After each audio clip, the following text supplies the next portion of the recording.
Welcome back to History in Minutes. Today, we unraveling one of the most brutal and complex conflicts in ancient history, the Peloponnesian War, fought between Athens and Sparta. This wasn't just a war. It was a decades-long drama of power, pride, and politics that tore Greece apart, leaving a legacy that echoed for centuries. Athens and Sparta might have been Greek neighbors, but they were basically from different planets. Imagine two superpowers today, one built on soft power and economic might, the other on sheer military muscle. Athens was the shining star of culture and democracy, a city obsessed with philosophy, art, and naval power. Their empire, built through the Delian League, was basically a giant subscription service, except instead of Netflix, allies paid tribute, often unwillingly. Athens used this wealth to fund monumental projects like the Parthenon and support thinkers like Socrates and playwrights like Sophocles. Their vibrant public life, their agora bustling with debate, defined them. Meanwhile, Sparta was the ultimate military machine, a rigid oligarchy that trained boys from age 7 to be ruthless warriors in the agora. The whole society revolved around producing disciplined soldiers, known for their laconic speech and unwavering loyalty. Spartans lived austere lives, suppressing luxury and individuality to maintain their war-focused culture and control over their massive helot, state-owned slave population. They didn't have time for philosophy. Their motto was more grab your spear and get in line, and their every breath was dedicated to martial excellence.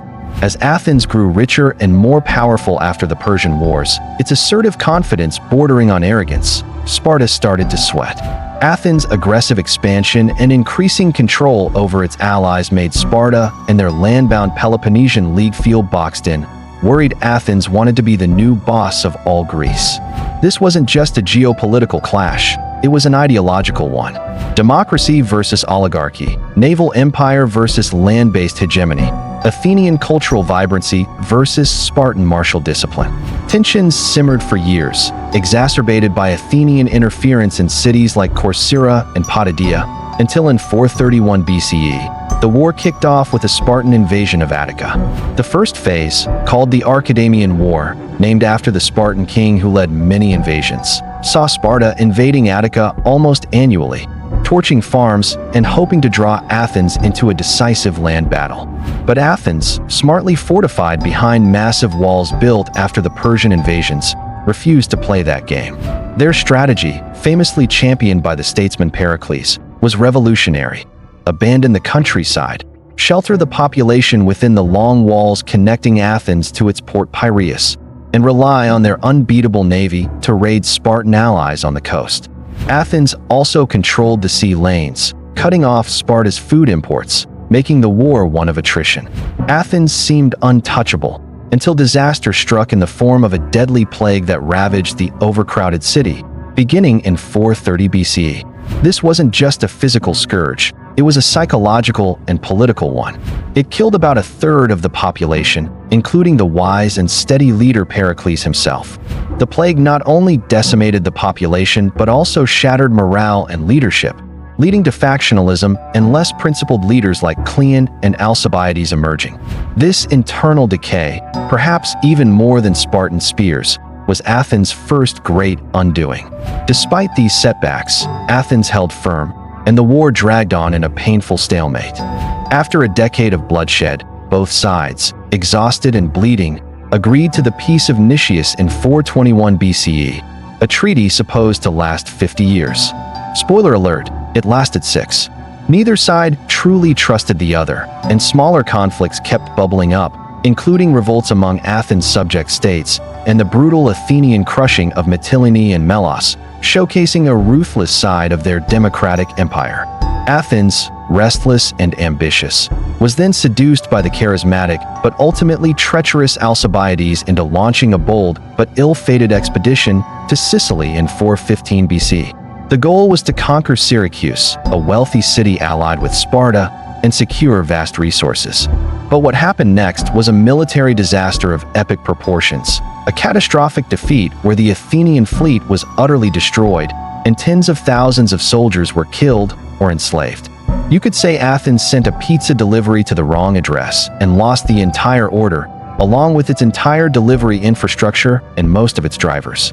This failure also critically weakened Athens politically and militarily, encouraging more of its allies to defect to Sparta. With Athens crippled, Sparta saw a chance to turn the tide. They secured crucial funding from Persia. Yes, their old sworn enemy, illustrating the sheer desperation and shifting alliances of the war. With Persian gold, Sparta built a formidable navy to challenge Athenian dominance at sea. This new fleet, combined with Sparta's relentless land forces and their seizure of the crucial fortress of Decelia, which gave them a permanent base inside Attica, cutting off Athens' access to silver mines and food supplies, slowly choked the city's economy and morale. The involvement of Persia marked a definitive turning point, showing how outside powers could decisively influence what was initially an internal Greek conflict. Finally, in 405 BCE, the decisive Battle of Aegospotami sealed Athens' fate. The Spartan admiral Lysander, with brilliant strategy and perhaps a touch of Athenian overconfidence, surprised and utterly destroyed the remaining Athenian fleet. Left defenseless and starving, with its vital supply lines cut, Athens had no choice but to surrender. By 404 BCE, its magnificent long walls were torn down to the tune of Spartan flutes, and its empire was dissolved. The golden age of Athenian democracy was over, replaced by a humiliating oligarchy imposed by Sparta, known as the 30 Tyrants, which led to further internal turmoil and a civil war within Athens itself. But victory didn't bring lasting peace for Sparta either. Greece was exhausted, fractured, and perpetually embroiled in new conflicts as various city-states vied for the power vacuum left by Athens. The Peloponnesian War had effectively bled Greece dry, weakening it beyond repair. Within a few decades, a new power rose in the north, Macedon, under Philip II and later his son Alexander the Great, who swept away the old rivalries and effectively ended the era of independent Greek city-states, reshaping the entire known world. The Peloponnesian War teaches us that unchecked pride and ambition, coupled with internal division and external pressures, can destroy even the mightiest of powers. Athens lost its brilliance, Sparta its supremacy, and Greece its unity.